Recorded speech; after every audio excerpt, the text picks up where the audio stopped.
Bienvenue à tous à cette nouvelle saison de 15 minutes de grâce et de vérité avec le pasteur Mickey Hardy. Pour lancer cette saison, j'aimerais partager avec vous ce vieux chant que nous chantions dans les années 80 qui s'intitule « J'aime le louer ». Donc je vous invite à vous joindre à moi et que nous puissions ensemble louer Jésus. J'aime le louer, j'aime le louer, j'aime le louer et exalter son saint nom. Chantons Alléluia, chantons Alléluia, chantons Alléluia. Jésus-Christ est Seigneur, nous les exaltons très haut. J'aime le louer, et vous? J'aime le louer, j'aime le louer et exalter son saint nom, et exalter son saint nom, oui, exalter son saint nom. Alléluia. Donc maintenant, c'est le moment important de cette saison aujourd'hui, de cette émission, de ce programme. Nous allons passer à l'écoute de la parole de Dieu et le pasteur Mickey Hardy va continuer encore dans cette fameuse série des déclarations des apôtres. Et aujourd'hui, il va s'agir de Galates, chapitre 6, du verset 12 à 14, où Paul fait cette déclaration étonnante et qui dit « Le monde est crucifié pour moi ». Grande déclaration, mais en fait, mes frères et sœurs, ça veut dire quoi exactement? Donc, sans plus tarder, écoutons le pasteur Mickey Hardy. Bonjour, très chers frères et sœurs.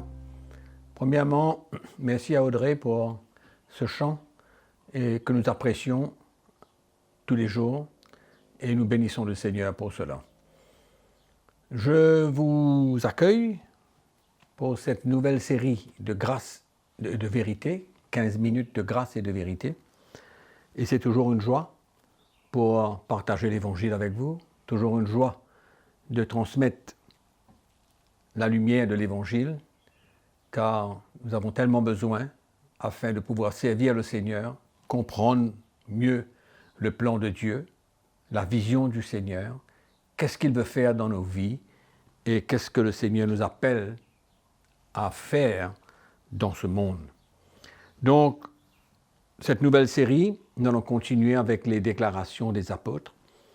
Et aujourd'hui, nous allons ouvrir notre Bible dans l'épître de Paul aux Galates, au chapitre 6. L'épître Paul aux Galates, chapitre 6, nous allons lire les versets 12 à 14. Versets 12 à 14. Nous lisons.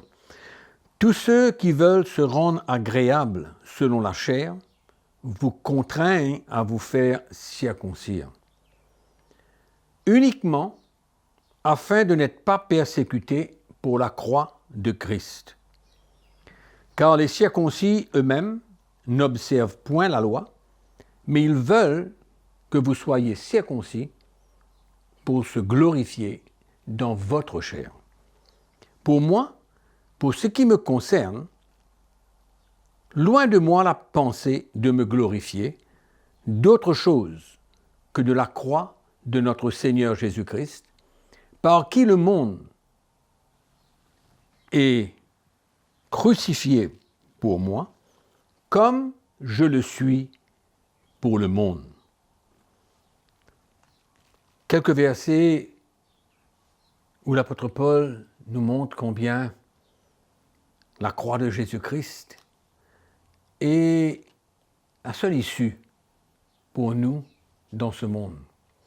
Au fait, il encourage les Galates à comprendre qu'il y avait des prédicateurs, ceux qui voulaient, comme l'apôtre Paul nous dit, se rendre agréables selon la chair. Et ils encourageaient les chrétiens à se circoncire dans la chair, afin, il le dit clairement dedans, pour ne pas être persécutés pour la croix de Jésus-Christ.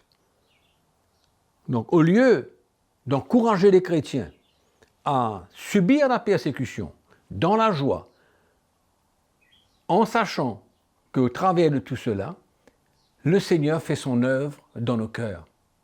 Mais comme eux-mêmes, ces prédicateurs ne voulaient pas cela dans leur propre vie, donc ils cherchaient quelque chose pour que ces chrétiens puissent s'unir avec eux. Donc il leur a dit, écoutez, soyez circoncis dans la chair. Et Paul explique et il dit, car les circoncis eux-mêmes n'observent point la loi, mais ils veulent que vous soyez circoncis. Ils veulent. C'était les Juifs, les circoncis. Eux-mêmes n'observent point la loi. Mais ils veulent que vous soyez circoncis pour se glorifier dans votre chair. En d'autres mots, ils se servaient des chrétiens pour se glorifier, certainement d'avoir conduit certains chrétiens à observer la circoncision dans la chair. Donc c'est comme ça qu'ils se glorifiaient. Ils voulaient se glorifier, Paul est clair, dans votre chair. C'est-à-dire ils se servent des chrétiens pour se glorifier. Mais Paul vient de dire ici, non, il dit pour ce qui me concerne, c'est-à-dire moi, il dit moi je vois ça d'une autre manière. Et il dit, loin de moi la pensée de me glorifier d'autre chose que de la croix de notre Seigneur Jésus-Christ, par qui le monde est crucifié pour moi, comme je le suis pour le monde. Incroyable. Paul dit deux choses ici. Il dit, moi, si j'ai à me glorifier, je me glorifierai de la croix de notre Seigneur Jésus-Christ. De cette œuvre profonde, de s'identifier à Christ dans ses souffrances et dans sa mort. Et qu'est-ce que cela va emmener dans sa vie? Il vient dire clairement. Il dit que le monde est alors crucifié pour moi. Crucifié, le monde est mort en ce qui me concerne. Je n'ai aucune attirance vers le monde. Le monde ne m'attire d'aucune manière. L'œuvre qui s'est passée dans son cœur a emmené toute coupure avec le monde. Toute coupure. Le monde ne l'intéresse pas. Le monde ne l'attire pas. Il voit clairement qui c'est qui dirige le monde, qui est le prince de ce monde, qu'est-ce qu'il y a dans ce monde, et lui vient dire, moi, je suis coupé complètement de ce monde, et je n'ai aucune attirance. Je ne veux même pas avoir affaire et m'intégrer d'aucune manière avec le monde. Parce que la croix de Jésus-Christ, il vient dire dedans, a emmené de sorte que le monde est crucifié pour moi. Alléluia. Comment les chrétiens devraient vivre de cette manière? Que le monde est crucifié. Crucifié. La croix a emmené que le monde soit crucifié pour nous. Et que nous pouvons vivre dans ce monde, nous pouvons faire certaines choses dans ce monde, mais nous ne soyons pas attirés d'aucune manière. Quelle œuvre que le Seigneur a besoin de faire dans notre cœur pour nous libérer complètement de ce monde, afin que nous soyons complètement détachés, que nous n'ayons aucun lien avec le monde, que nous n'aimons pas le monde. Au fait, l'apôtre Jean vient dire, celui qui aime le monde, l'amour du Père n'est pas en lui, dans l'épître de Jean. Mais il continue, et il vient dire, de la même manière que moi, je le suis pour le monde. C'est-à-dire, je suis mort pour le monde. Le monde me voit comme quelqu'un qui est sans vie. Voilà comment le monde me voit, comment il me considère, son opinion, l'opinion que le monde a. Pourquoi? Parce que je ne participe pas aux activités de ce monde, je ne suis pas attaché, on vient de parler de cela, je ne suis pas lié avec le monde, j'ai aucune convoitise vis-à-vis de ce monde. Donc, le monde, les gens qui vivent dans ce monde, me considèrent comme quelqu'un sans vie. Parce que je ne participe pas avec eux de la même manière que eux, ils participent avec ce que le monde peut les offrir. Amen. Et Paul vient dire, le monde est crucifié pour moi. Le monde est crucifié, le monde est mort. Il n'y a rien que je puisse retirer de ce monde pour pouvoir servir le Seigneur. Il n'y a rien. Rien. Voilà comment Paul est arrivé.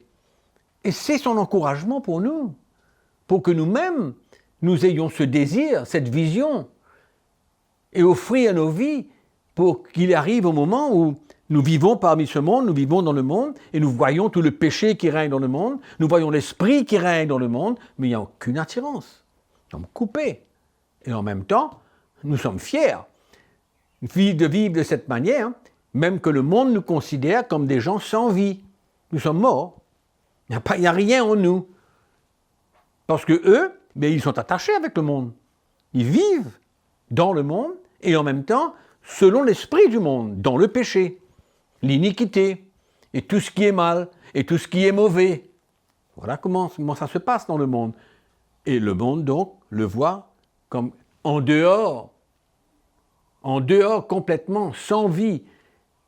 Et c'est ça l'appel de Dieu dans notre vie. Que nous soyons non seulement considérés comme étant morts, mais je me souviens très bien, quand je venais de connaître le Seigneur, il y avait quelque chose de drastique dans ma vie qui s'est passé, où je ne voulais pas participer avec les gens qui vivaient dans ce monde. Je comprenais que le Seigneur voulait me séparer complètement du monde. Et c'est vrai que ce soit le monde, que ce soit les gens du monde, que ce soit mes parents, que ce soit mes amis, ils ne pouvaient plus s'identifier avec mon style de vie parce que je ne vivais pas comme eux pour satisfaire mes désirs dans ce monde. Donc c'est extraordinaire. Donc voilà où est l'appel de Dieu quelque part pour chacun de nous dans notre vie. C'est la vision, c'est le désir que nous devons avoir d'être coupés complètement. Nous vivons dans le monde, c'est vrai. Il y a des choses que nous avons besoin, il y a des choses que nous devons faire, que ce soit dans notre travail, quelque part, mais nous ne sommes pas attachés avec le style de vie dans ce monde. Quelle grâce que le Seigneur nous fait. Et dans ces derniers jours, c'est particulièrement notre appel. Couper avec ce monde perverse, ce monde de péché et d'iniquité. Voilà, mes frères et sœurs, mon encouragement pour vous aujourd'hui. Et que le Seigneur puisse vous convaincre que c'est ça le chemin, c'est ça l'appel de Dieu pour chacun d'entre nous. Amen. Donc on vous retrouve demain. En attendant, que la grâce du Seigneur soit avec vous et n'oubliez pas que nous vous aimons. Amen. Je pense, mes frères et sœurs, que cela a été très très clair pour chacun de nous, que nous n'avons rien à faire avec le monde. Comme Jésus a dit dans Jean 17, nous sommes dans le monde, mais pas du monde. Et c'est cette identification à la croix de Jésus qui va permettre que nous soyons totalement coupés du monde et que nous puissions dire avec l'apôtre Paul, le monde est crucifié pour moi. Que le Seigneur vous bénisse alors que vous continuez à écouter ces programmes. Ne manquez pas de vous abonner à cette chaîne, à cette page CTMI YouTube. Surtout, partagez ce message et surtout, n'oubliez pas de cliquer cette fameuse clochette qui va activer les notifications et vous n'allez rien perdre de tout ce que nous allons poster et publier. Que le Seigneur vous bénisse. N'oubliez pas que toutes les informations apparaissent sur votre écran. Notez-les et n'oubliez surtout pas aussi de partager ce message à un maximum de personnes. Que le Seigneur vous bénisse et je vous dis à très bientôt.